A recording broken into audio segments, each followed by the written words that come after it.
Welcome to EELE 367 Logic Design. My name is Brock LaMeres and I will be your instructor this summer for this fully online offering of the course offered by Montana State University. This course will run for 12 weeks during the summer of 2024, going from May 13th to August 2nd. So the purpose of this video is to give you an orientation to the course, talk about the logistics, the graded deliverables, and prepare you to engage in the course activities when we're done. All right, so let's get started. So let's start with the content that's going to be covered in this course. So to start with what we're going to do, it's good to look at where we're coming from. So the prereq for this course was a foundation in digital logic circuits. So at MSU, that course is EELE 261 or equivalent. So if you're not from MSU, you just got to make sure that you've had another course that has covered these concepts. So in the prereq, what we covered was 7 modules. So we started with describing roughly the difference between an analog signal and a digital signal. So analog is a continuous time variant signal. It's kind of real information, and digital is a discrete representation. Okay, so it's ones and zeros that represent information. And then we moved into module 2, which is number systems. So this is where we talked about bits and bytes and nibbles and bases. So we had binary number systems. We looked at converting them to decimal into hexadecimal, and then we looked at basic arithmetic. And then we also looked at negative numbers, so 2's complement encoding. And that led us into module 3, which is digital circuits. So this is where we learned about AND gates and OR gates and exclusive OR gates and truth tables. And that then took us to module 4, which is where we looked at designing combinational logic circuits. Combinational logic means that the output depends on the instantaneous value of the input. And we looked at techniques to create arbitrary logic circuits that could implement information from a truth table using techniques and basic gates. So we looked at, product of sums and sum of products. We looked at the canonical forms of products of sums and sum of products. Then we looked at minimized forms. So you might remember a Carnot map, where we use that to graphically minimize logic out and still provide the same function. Then we took a turn and we looked at the modern digital design flow using a hardware description language. So this is where, instead of trying to design everything from hand, the circuits got too big, and we had to use a tool to do it. So we looked at using the language VHDL in order to describe a logic circuit in text. And that allowed us to then perform logic simulations. And then when this logic was correct, we would then use a synthesizer and implement an actual circuit that could be put onto a programmable logic device, namely the FPGA, or field programmable gate array. And so that was a touch into the modern digital design flow.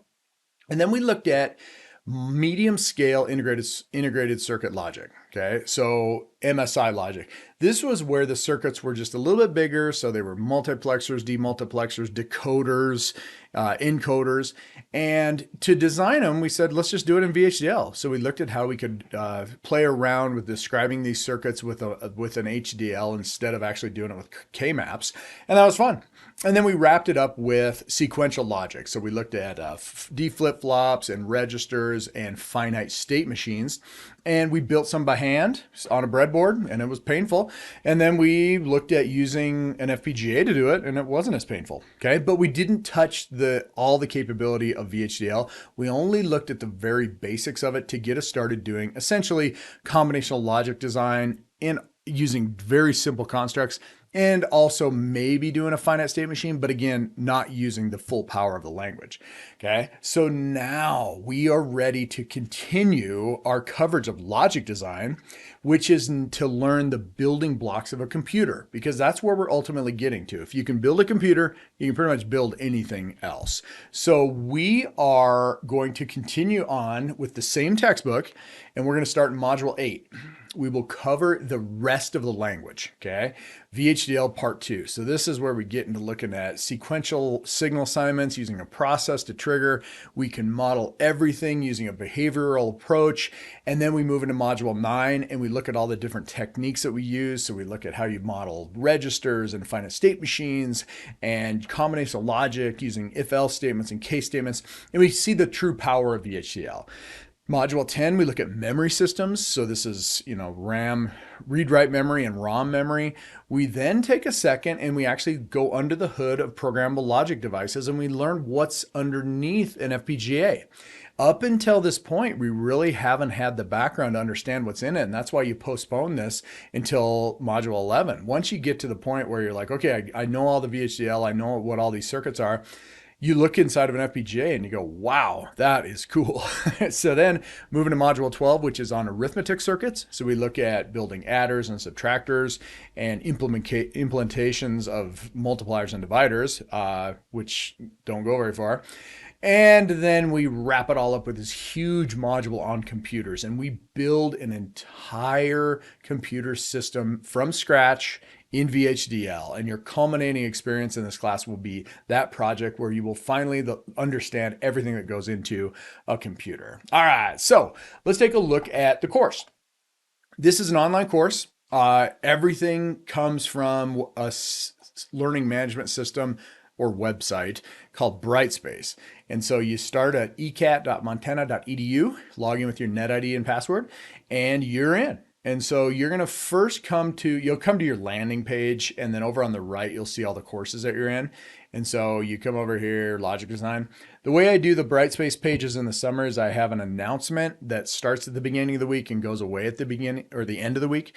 And that allows you to just orient yourself in terms of when you come into the course, there's something there to see so you don't feel like you're lost. And then it just gives you a quick overview of like, oh, you're working on module or week 2, and you should be doing this, this, and this. So when you look at this, you've got the first announcement is week 1, and it tells you roughly, hey man, there's some important stuff going on. You've got deadlines due the first week. You need to pick up a portable lab kit, and you should get going on this. I create everything in content, and I link everything in content. That means you only have to go to one area. You come into the course, it always puts you on announcements page. Come over to content page, and this is where you see these pages that I've created. Everything's linked in here. So if you had a quiz, for example, you could certainly come up here and go into the quiz tool and find it. If you had a lab to upload to the assignment folders, you could certainly come in here and go find it, but you don't have to. Everything's linked within a particular page. So let me look at a normal page before we do the course orientation. This is what it looks like. You come in here, you say, okay, module 8, here's the learning outcomes. Here's the activities we're going to do. And under each section, we will go through this and you will have these calls to action. So you will read, watch, do. So in this, it's read the textbook 8.1, look at the video on 8.1. These two pieces of information are identical. I wrote the book first, I recorded the video second over the book. So you should be able to get the same information from either. Then do is going to be some homework. In this situation, it happens to be a quiz. So if I click on that, it will bring me to the quiz tool. And that's nice because if I go into quizzes, I'm like, oh, I don't see every homework doesn't have a quiz. And it's like, not every homework has a quiz. A lot of the homeworks are going to be VHDL simulations. And so you don't have to worry about it. Just everything's linked in content and it'll link to other tools within Brightspace. Okay, same thing here. 8.2, now you're going to do 3 videos. And this particular one, this little assignment in there, instead of bringing up a quiz, it brings up a VHDL simulation or VHDL homework assignment. So I look at this and I'm like, oh boy, I got to do some stuff. A little bit more involved. All right. And you just walk through all these different assignments. And at the end of each module is going to be a module quiz. The difference between a homework multiple choice quiz and an end of module quiz is the end of module quizzes are timed. So they're more reflective of like an in-class exam. So once you start the module quizzes, there's a timer that starts and then it'll end and you're done. So you got to make sure to submit before it ends. Homework are only due at the due date. So you can open them, enter an answer, save it, leave, come back the next day. It's just that you got to remember to submit it by the deadline. Okay. So let's talk about those deadlines. Let's go to the course information and syllabus page and get to the actual syllabus. So when you come through here, you're like, oh yeah, course syllabus, course overview video that we're doing. The first assignment is a course overview quiz. Keep in mind, there are deadlines the first week, and I'll show you exactly where to find those. My contact information is here. We have a teaching assistant, Chris. His information's here. This is an online class. There is no set meeting times. but we're here all the time. So if you need help and you want to talk, email us and set up an appointment. Most help can be in the form of email. So you can just email and we'll reply to you right away. One of us will. But if you wanted to jump on a call, we could. You just use these WebEx rooms and we're on and we just do it. So we'll try to respond to you and get on a call within 24 hours. Email is going to be really fast because we can just blast it out wherever we are. So email is going to be the first point of contact. As a result, if you want a little extra credit, I got a guide here called the Professional Email Etiquette Guide you can read. Send me a nice email, not nice, a formal professional email, and I'll give you some extra credit. Okay? But keep in mind, things are due the first week. Here's what you need for the course. You need a computer. Okay. We're going to be running ModelSim and Quartus, which are two tools for the FPGA. They don't run on a Mac. If you have a Mac at this point, you need to get rid of it and get a Windows machine or a Linux box. Okay. Nothing runs on a Mac. Every once in a while, you'll see something that kind of runs on it. You're basically trying to solve a problem with the wrong tool. So just get a Windows machine, get a Windows laptop, and you're set. Okay. Yeah, you can probably get a Mac to dual boot, but you got to remember you're taking 3 times as long to do the same task as somebody else who has the right tool for the job. So just accept it. You throw the macro in the garbage and get a real computer. Okay, now you need the textbook. This is the 3rd edition of yours truly, Introduction to Logic Circuits and Logic Design. This book was written for these classes. Notice Introduction to Logic Circuits. That was EELE 261. Logic Design, that's EELE 367. Okay, this is brand new, hot off the press, less typos, and a chapter on floating point. Get it through Amazon right here. It shows up right away. It's the cheapest. Okay, we don't put it in the bookstore because it gets marked up too much. You need a portable logic kit. Okay, you need a lab kit. We're going to check you out a kit. You're going to get an FPGA. You're going to get an analog discovery to power everything and take measurements. And that's it. That's all you need because every lab is an FPGA design. You need a camera. So the way you demo your labs is you basically get it working. You take a demo video of you sitting there going, okay, it's Brock. I'm going to flip these switches. The decoder works like this, and you can see that it's working. Short video. We can see what you're doing. You upload the video. You upload your source code. We got it. Okay. All right. So let's talk about deadlines. I come up here and I'll look at the syllabus. The syllabus is a lot of the information we've looked at. Outcomes, we've already covered that. Teaching, blah, blah, blah. 12-week, fully online in the summer. Let's get down to office hours. There are no. You just email. There's no office hours and there's all office hours, right? We're always here. We got me and the TA are working the summer. We'll be here for you. Grading distribution. Homeworks are 15%. Labs are 45%. End of module quizzes are 20%, and then the big dog, the final project where you design a computer from scratch, where 20% of your code or 20% of your grade. I grade straight. I don't get pluses and minuses. Policies, don't cheat. What's the difference in cheating and collaborating? All engineering problems in the modern age are solved by a team. No individual can solve any problems anymore. So you need to collaborate. Collaborating is where you work together to solve the problem. You're helping each other. You're explaining things. You're sharing. You're working together. Cheating is where you just turn in somebody else's work. You're like, hey, man, I didn't get time to work on this lab. Can you let me video your FPGA? That's cheating. You know it is. Or you turn in somebody else's code. You know what it is. Collaborating is not the same as cheating. At this point, I know you know the difference.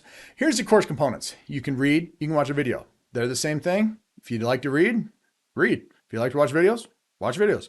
Either or both, whatever you want. Homework is in the form of multiple choice quizzes or VHDL simulations. You upload the screenshots of your ModelSim waveforms. We check it out. Lab assignments, these are big ones. They're graded. And then the end of module quizzes. And then the final project, we put it into its own thing. It's like a massive lab, but since it's worth so much, we group it into its own thing. Here is the most important part right here is this table. This is the weekly table of what you are doing, when things are due, and yes. Okay. So you look at this table. All right. This is everything. It tells you what we're working on during the week and what is graded and when it's due. So during the first week, notice you have deadlines due the first Wednesday. You have to get ModelSim installed and get a simulation running by the first Wednesday at noon of the first week. Once you get through week 1, then you get into the flow of the material for the week is due the following week at Wednesday at noon. This week, week 2, the material is due the following Wednesday at noon. The next week, due the following Wednesday at noon. Why that? Why Wednesday at noon? Okay. You should be able to get through this material easily during the week it's assigned if you're keeping up with it.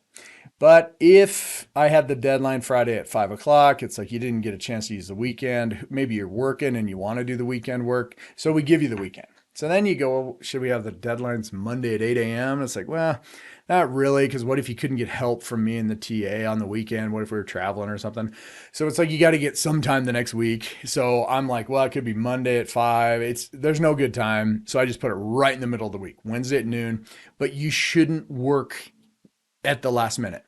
If you push all this material for a week up until the day the deadline is, you won't be able to get through it because it takes a long time to work through this material. You should be spending between 10 to 15 hours a week on this. This is a 4-credit class with a beefy lab. The tools take time to compile and synthesize and implement.